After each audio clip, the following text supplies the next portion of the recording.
every afternoon.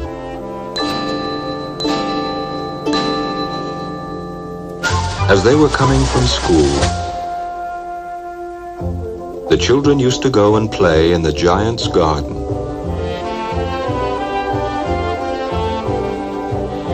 It was a large, lovely garden with soft green grass.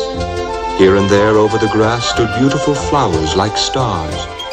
"How happy we are here," they cried to each other. One day, the giant came back. When he arrived, he saw the children playing in the garden. "What are you doing here?" he cried in a very gruff voice, and the children ran away.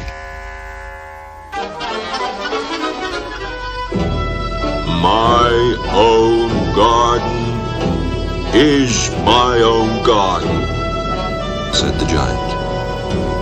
"Anyone can understand that, and I will allow nobody to play in it but myself."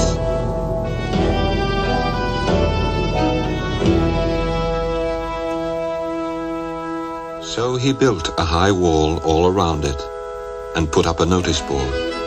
"Trespassers will be prosecuted." Then the spring came, and all over the country there were little blossoms and little birds. Only in the garden of the selfish giant, it was still winter. The birds did not care to sing in it, as there were no children, and the trees forgot to blossom. "I cannot understand why the spring is so late in coming," said the selfish giant as he sat at the window and looked out at his cold, white garden. "I hope there will be a change in the weather." But the spring never came, nor the summer.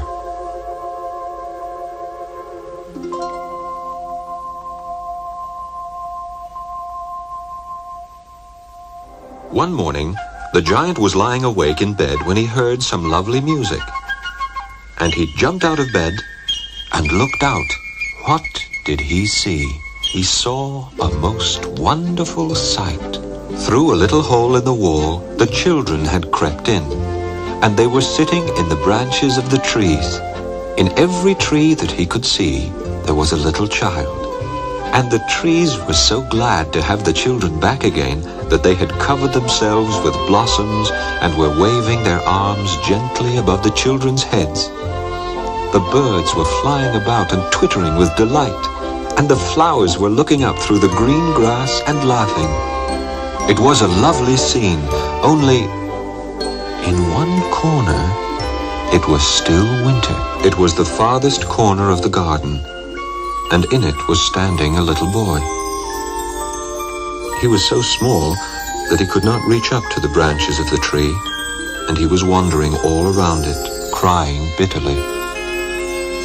The poor tree was still covered with frost and snow, and the north wind was blowing and roaring above it. "Climb up, little boy," said the tree, and it bent its branches down as low as it could. But the boy was too tiny, and the giant's heart melted as he looked out. "How selfish I have been," he said. "Now I know why the spring would not come here. I will put that poor little boy on the top of the tree, and then I will knock down the wall, and my garden shall be the children's playground forever and ever." He was really very sorry for what he had done. But when the children saw him, they were so frightened that they all ran away.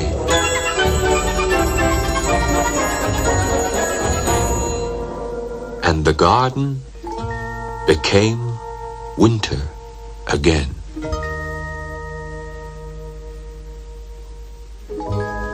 Only the little boy did not run. for his eyes were so full of tears that he did not see the giant coming. And the giant stole up behind him and took him gently in his hand and put him up into the tree. And the tree broke at once into blossom, and the birds came and sang on it.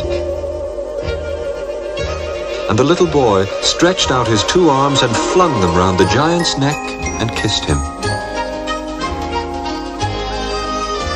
And the other children, when they saw that the giant was not wicked any longer, came running back, and with them came the spring. "It is your garden now, little children," said the giant, and he took a great axe and knocked down the wall.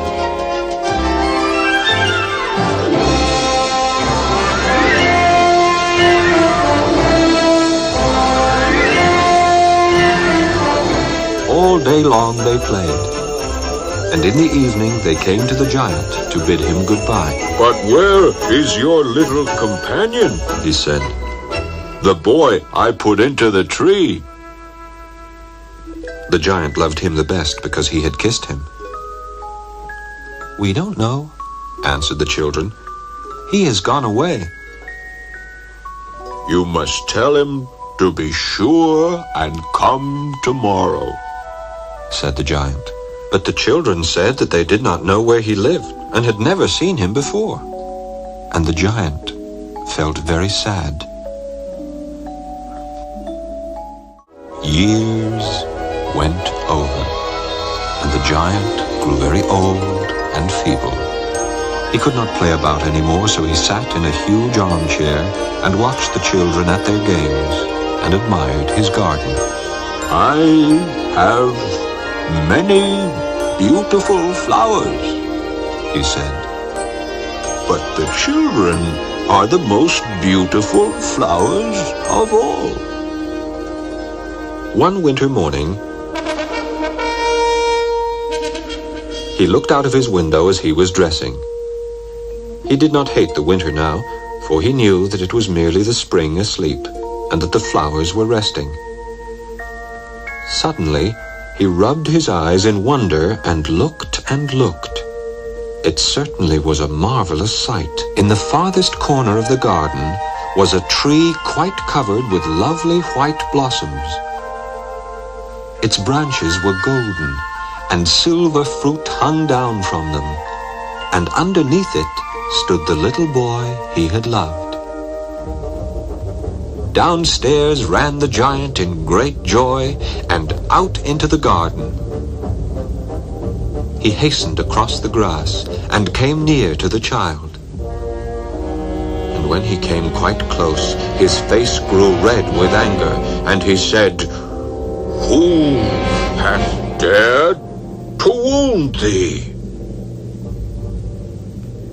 For on the palms of the child's hands were the prints of 2 nails, and the prints of 2 nails were on the little feet.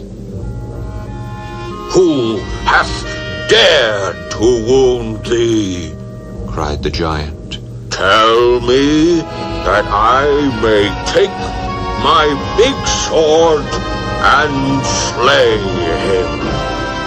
"Nay," answered the child, "but these are the wounds of love."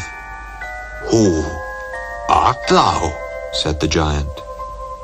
And a strange awe fell on him, and he knelt before the little child.